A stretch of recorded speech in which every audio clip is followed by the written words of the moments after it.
ഒന്നുമില്ലല്ല എൻ്റെ കയ്യിൽ ഇബാദത്ത്.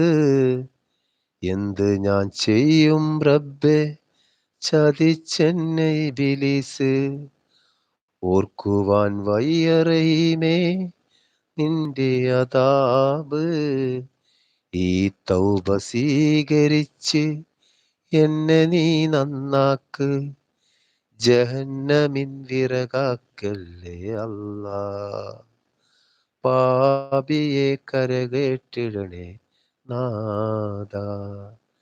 ജന്നത്ത് നൽകുമോ ഓശാരമായല്ലാ. ചോദിക്കാ നീയല്ലാതെ ആരുമില്ല നാദാ. ഒന്നുമില്ലല്ലാ എൻ്റെ കയ്യിൽ ഇബാദത്ത്. എന്ത് ഞാൻ ചെയ്യും റബ്ബേ,